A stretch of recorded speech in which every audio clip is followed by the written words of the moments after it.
Despois de estudar a situación do noso planeta no espazo e de conocer os movimentos que realiza, como vos dicía no vídeo anterior, imos a centrarnos en como representamos o noso planeta ou partes dele. Imos ver entón os mapas que, como sabedes, poden ser de distintos tipos, os elementos que podemos observar nun mapa e moi especialmente a escala. A Terra non é unha esfera perfecta. Ten forma de xeoide, un pouco achatada polos polos.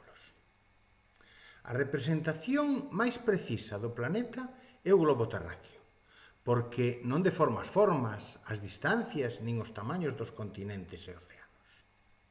Pero hai un problema. O globo é pouco práctico. Imaginadevos facer unha viaxe de Lugo a Madrid levando un globo terráqueo na mochila. Complicado, verdade? Por iso usamos os mapas. Son planos, máis cómodos e permiten representar zonas pequenas con moito detalle. Eso sí, como son planos, poden deformar un pouco a realidade. Por certo, as persoas que elaboran os mapas chámanse cartógrafos. Un mapa está formado por diferentes elementos. O primeiro, o título. O título dinos de que trata o mapa, que información está a facilitarnos. Neste caso, por exemplo, vemos que representa as precipitacións no mundo. Outro elemento importante é a lenda. A lenda explica os símbolos e as cores que aparecen no mapa.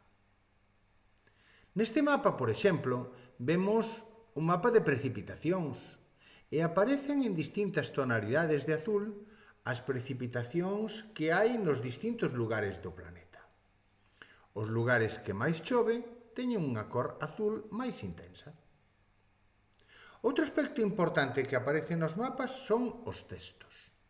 Nome dos ríos, países, paralelos, como Ecuador, Trópico de Cáncer tamén. Nos mapas tamén se indica a orientación. Adoita representarse cunha frecha, e cando iso non aparece é porque a parte superior do mapa coincide coa dirección norte. Un elemento fundamental é a escala, que veremos máis adiante. Pero a escala indícanos a proporción que existe entre un mapa e a realidade. Temos que ter claro tamén que para elaborar un mapa temos que reducir a realidade ao tamaño do papel, e iso tense que facer seguindo unhas normas. E esas normas ou regras son a escala. Por último, nos mapas, na inmensa maioría deles, aparecen unhas liñas chamadas paralelos e meridianos, que nos permiten localizar calquera lugar no planeta con moita exactitude. Estamos a falar dos mapas, pero non todos os mapas son iguais. Podemos clasificalos en dous grandes grupos. Por un lado, os mapas topográficos, e por outro, os mapas temáticos.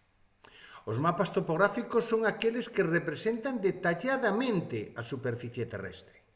Van nos proporcionar información sobre aspectos físicos e aspectos humanos.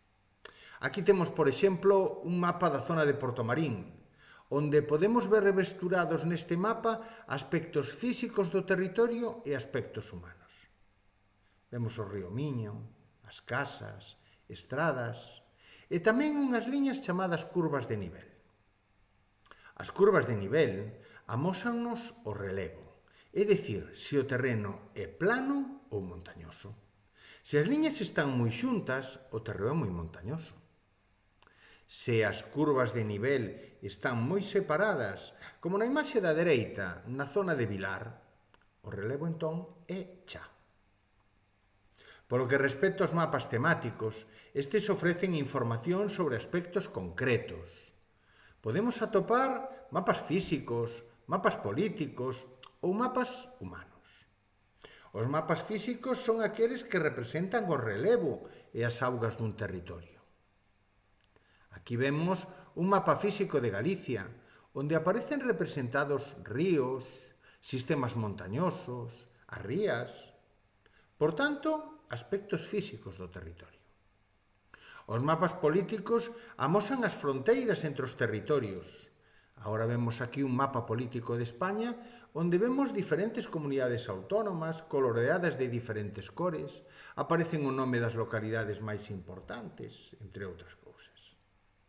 E os mapas humanos van nos proporcionar información sobre un aspecto concreto, un tema concreto, de agricultura, de poboación, de clima, de historia, entre outros.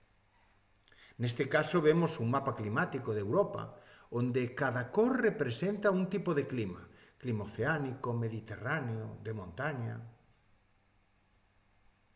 Lembrade que antes dicíamos que para elaborar os mapas temos que reducir a realidade ao tamaño do papel, seguindo unhas reglas, unhas normas. E é o que coñecemos como escala. A escala indícanos a proporción que existe entre a dimensión dun territorio na realidade e a dimensión dese territorio no mapa. A escala pode representarse de dúas formas distintas. Unha primeira sería a escala numérica e outra a escala gráfica. Imos comenzar coa escala numérica. A escala numérica represéntase mediante unha fracción, como podemos ver na imaxe, 1, 2 puntitos 100, es decir, 1 dividido entre 100. Isto quere decir que 1 centímetro no mapa equivale a 100 centímetros na realidade. A escala gráfica é unha recta dividida en segmentos iguais, normalmente de 1 centímetro. Cada segmento representa unha distancia real. Aquí vemos que 1 centímetro, entón, representa 100 kilómetros. 2 centímetros, 200 kilómetros. 3 centímetros, 300 kilómetros na realidade. E ata aquí o vídeo de hoxe. No vindeiro veremos a importancia das coordenadas xeográficas para localizar puntos na superficie terrestre. Vémonos no seguinte vídeo.